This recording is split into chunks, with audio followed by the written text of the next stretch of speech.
अगले 200 दिन का कार्यक्रम बना है और फेज वाइज होगा।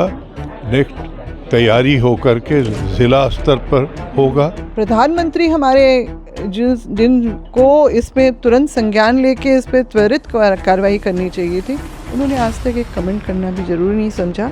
देश की ये हालात है कि हम जो फंडामेंटल राइट्स है उसको हम मान करके चल रहे हैं कि यही हमारी पार्टी है, यही जीतेगा और यही हारेगा, जिसको हराने की कोशिश आज के व्यवस्था के द्वारा किया जाए। मतलब इस देश के प्रधानमंत्री हैं या विश्व के प्रधानमंत्री या फिर विदेश मंत्री हैं, क्योंकि उनका फोकस बाहर के ही चीज़ों पे रहता है। और हम लोगों ने समय समय पे ये देखा है कि उनकी संवेदनशीलता जो है अपने देश में हो रही घटनाओं के प्रति, दुर्घटनाओं के प्रति, बच्चियों महिलाओं के प्रति, हिंसा के प्रति उनका कोई भी जो है ये नहीं आता है। तो ये विशुद्ध अपनी तरह की एक राजनीति का खेल खेल रहे हैं। जुड़ेगा इंडिया जीतेगा भारत के एक नारे के तहत भारत जोड़ो अभियान के बैनर तले आज एक बैठक रखा गया था। हम बातचीत करते हैं सुबोधकांत सहाय जी से ही कि उस बैठक में क्या कुछ निर्णय लिया गया और क्या कुछ अहम मुद्दों पर चर्चा की गई। तो सबसे पहले सुबोधकांत जी बहुत बहुत स्वागत है हमारे चैनल में। नहीं, एक बहुत ही अलग तरीके से जो देश की हालात है उस पर गंभीरता के साथ संविधान को ही मेन पार्टी माना गया है कि संविधान बचाना है, संविधान जिताना है, और इसके लिए जो संकल्पित है वो एक साथ है, यही माना गया है। मुख्य तौर पे आज यहाँ सामाजिक संगठन, राजनीतिक संगठन, ये दोनों का समावेश था और ये अगले 200 दिन का कार्यक्रम बना है और फेज वाइज होगा।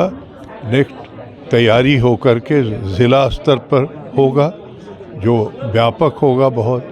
फिर हम लोग उसके बाद ब्लॉक स्तर पे जाएंगे, क्योंकि वैचारिक तौर पे लोगों के मन में जो जहर, जो नफरत भरा गया है उस पे ये संगठन काम करेगा। राजनीतिक तौर पे तो पार्टियां काम करेंगी, लेकिन ये नीचे तक लोगों को कि आज देश में क्या खतरा है और कितना लोगों के सफरिंग है, कितनी परेशानी के दौर से गुजर रहा है। तो जब तक वैचारिकता को ख़त्म कर दिया है, संवाद को ख़त्म कर दिया गया है, वो एक प्रयास होगा।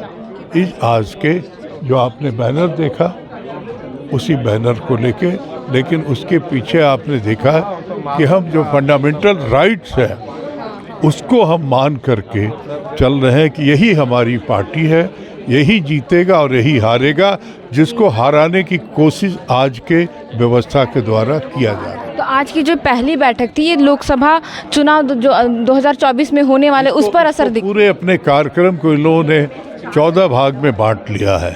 झारखंड में कोई राज्य स्तरीय नहीं है, बल्कि लोकसभा स्तरीय संगठनात्मक और संवाद जो है वो चलेगा। अच्छा सुबोध जी, जिस तरीके से आप बात करें कि यहाँ जो भेदभाव या फिर जातिवाद जो हो रहा है, तो अगर हम झारखंड को देखें तो कहीं ना कहीं यहाँ भी आदिवासियों को हित के लिए देखें तो जिनकी ज़मीनें लूटी जा रही है, आदिवासियों का भी। आपको पता है कि CNT-SPT एक्ट जो ख़त्म करने का साजिश किया गया था, वो तो इसीलिए किया गया था कि आदिवासियों की ज़मीन लूट, लेकिन लड़के उसको हम लोगों ने किया और ये जो सरकार बनी हेमंत सरकार, वो कानून बना करके फिर उसको रोकी और रिटर्न किया कि जो CNT-SPT एक्ट में कोई संशोधन नहीं करेंगे। तो इस तरीके से कोशिश किया गया है कि जो भाजपा की सरकार में बदलाव किया गया था उसको रोके। और रहा सवाल कि पिछड़ी जातियों का जो है वो गणना हो, वो सिर्फ इस बात का है जो पुरानी लड़ाई थी कि जिसकी जितनी भागीदारी हिस्से, जिसकी जितनी आबादी हो उसको उतनी हिस्सेदारी मिले। तो आपका कहना है कि जिस तरीके से बिहार में भी जाति जनगणना हुई है वो यहाँ भी वो होना चाहिए। मंडल कमीशन क्यों बना था?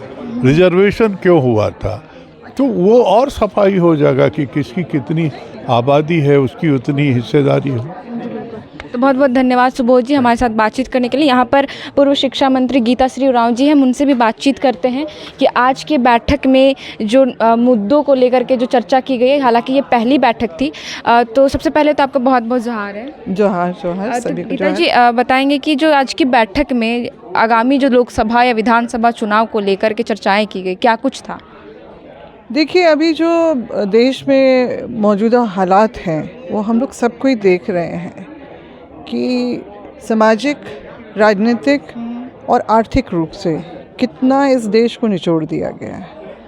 और यहाँ पर जो मतलब लोग तो त्रस्त 15 से ही शुरू हो गए थे, उन लोगों ने महसूस करना शुरू कर दिया था कि वो ठगे गए हैं। और वो 19 तक इन्होंने जिस तरह से पुलवामा करके अपना वेव चेंज किया, सारा कुछ किया, अब जो आगे भी सिलसिला हम लोग देख रहे हैं कि महंगाई, कमर तोड़ महंगाई है और बहुत सारे ऐसे मुद्दे हैं जो समय समय पे समाज के अलग अलग धड़ों को छू रहे हैं और उनको परेशान कर रहे हैं, चिंतन के रूप में भी और दूसरी तरह से भी। तो ये सारी चीज़ें जो हो रही हैं, हम लोग अब सबके यही मंशा ज़्यादा से ज़्यादा बन गई है, जितने भी राजनीतिक पार्टियां हैं या सिविल सोसाइटीज़ हैं, जितने सामाजिक रूप में अगर लोग जिस भी स्तर पे काम कर रहे हैं, सबकी ये आज का ये चिंतन है कि ऐसी विध्वंसकारी ताकतों को हम लोगों को रोकना ज़रूरी है। क्योंकि जो ये सिलसिला हमने देखा, बहुत सारी ऐसी चीज़ें हुई हैं गैर ज़रूरी, जो आपका GST लगाना, फिर नोटबंदी हुआ, उसके बाद फिर अभी कुछ कुछ मुद्दों को छेड़ते रहने की कोशिश, जैसे UCC का भी हालिया है, फॉरेस्ट कन्वर्जेशन अमेंडमेंट जो लाया गया जिस तरह से, और साथ ही साथ जो आपका 2018 में भी SC/ST जो वो सेक्शंस है उसके साथ छेड़छाड़ करने की कोशिश की गई। 19 में भी जो है आपका वनाधिकार अधिनियम में भी उस समय छेड़छाड़ करने की कोशिश की, मगर सुप्रीम कोर्ट के उस पे जो है इनको बैकफुट पे जाना पड़ा। तो ये सारी जो कोशिशें हमारे ताने बाने को छेड़छाड़ करने की बनी हुई हैं। तो हमारा आज का जो चिंतन में यहाँ पर सब लोग इकट्ठे हुए, तो सबका यही राय है कि किसी भी तरह से हम लोगों को अपने देश को बचाना है, अपने लोगों को बचाना है। तो उसी को लेके आज हमारा विचार विमर्श था कि आगे हम लोगों को किस तरह से काम करना है, और ताकत अपनी अपनी झोंकनी है, उसमें जो है अलग अलग टीम्स बनेंगी और वो काम करेंगी। और ये जो है हम लोग अभी झारखंड में ये कर रहे हैं, देश के अन्य हिस्सों में भी ये सब चल रहा है। और हम लोग चाहते हैं कि तो भारत जोड़ो यात्रा को अभियान में तब्दील करने का मुख्य उद्देश्य यही है कि हमारे देश में जो नफ़रत की अभी जो हवा बह रही है, और जिस तरह का जो मार काट, जैसे मणिपुर पे भी बहुत विस्तृत रूप से बातें होती ही रहती हैं, बहुत ही हम लोग को परेशान करने वाली बातें वहाँ पर हो रही हैं। और प्रधानमंत्री हमारे जिनको इस पे तुरंत संज्ञान लेके इस पे त्वरित कार्रवाई करनी चाहिए थी, उन्होंने आज तक एक कमेंट करना भी ज़रूरी नहीं समझा। देश के ये हालात हैं। और जब इज़राइल पे जो हमला हुआ, हमास पे जो हमला हुआ, तो ये लोग जो हैं प्रधानमंत्री का तुरंत उसके ऊपर कमेंट आ गया। तो लोग देख रहे हैं, अब इसी बात को देखने समझने की ज़रूरत है कि आखिर हमारे प्रधानमंत्री मतलब इस देश के प्रधानमंत्री हैं या विश्व के प्रधानमंत्री या फिर विदेश मंत्री हैं, क्योंकि उनका फोकस बाहर के ही चीज़ों पे रहता है। और हम लोगों ने समय समय पे ये देखा है कि उनकी संवेदनशीलता जो है अपने देश में हो रही घटनाओं के प्रति, दुर्घटनाओं के प्रति, बच्चियों, महिलाओं के प्रति, हिंसा के प्रति, उनका कोई भी जो है ये नहीं आता है। तो ये विशुद्ध अपनी तरह की एक राजनीति का खेल खेल रहे हैं देश के लोगों के साथ। तो ऐसे लोगों को रोकने की ज़रूरत है, ताकि दोबारा पुलवामा ना हो, दोबारा मणिपुर ना हो, और दोबारा जो है आपका ये पालघर का भी जो किया गया था, वो भी उनकी रणनीति के तहत ही किया गया था, ताकि कुछ जाति धर्म विशेष के लोगों को उकसा के अपनी तरफ केंद्रित करें। तो मेरा तो आज आपके इस चैनल के माध्यम से सबसे ये अपील है कि इन सब चीज़ों से बचना है और देश को बचाना है, तभी हमारे जो भावी पीढ़ी है वो बच पाएगी। क्योंकि यहाँ पर जो सारी चीज़ें जो हैं केंद्रित हैं कुछ ही लोगों के ऊपर। 3 ऐसे बड़े जो पूंजीपति हैं जो इस देश पे राज कर रहे हैं आज की डेट में, सारे नियम कानून को धत्ता बताते हुए उनको मदद किया जा रहा है और देश जो है कर्ज पे डूब रहा है, डूब गया है बुरी तरह से। और उसको अगर करना है तो ये हमारे सभी भारतीय नागरिकों की जिम्मेदारी बनती है कि हम लोग को आगे आना है, एकजुट होना है और फिर जो है जो अभी पिछले 10 साल में हमने देखा वो अगले 10 साल या उससे आगे रिपीट ना हो। तो ये जो आप लोग का नफ़रत की राजनीति के खिलाफ जो सद्भाव सम्मेलन का जो कार्यक्रम रखा गया, ये पहली बार था, तो क्या इसका जो असर है 2024 के लोकसभा चुनाव में भी देखने को मिलेगा? निश्चित रूप से इसका होना ही चाहिए।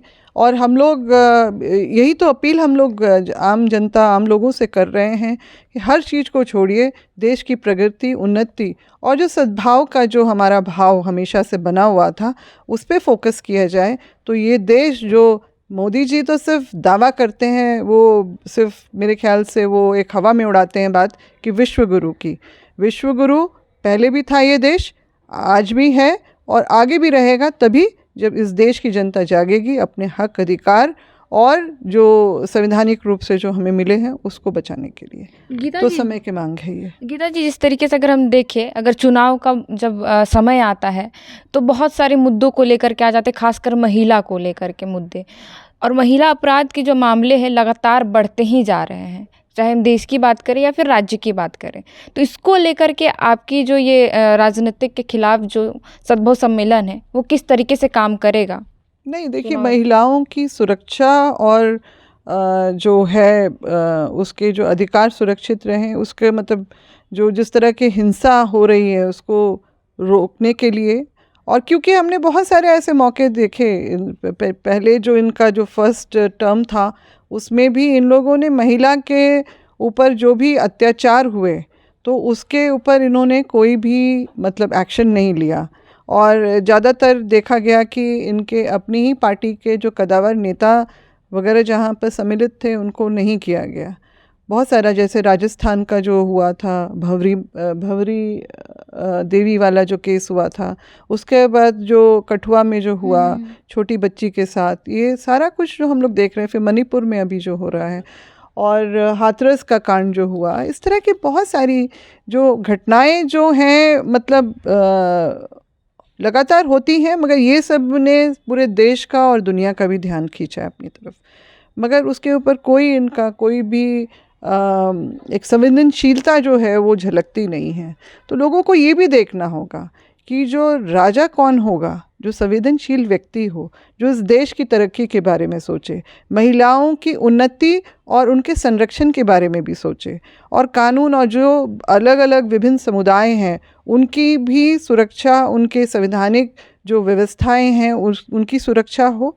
ये इस तरह के जो है राजनीतिक पार्टी को जिताना है और राजा को भी उसी को बनाना है जो इन सब चीज़ों से गुरेज रखता हो।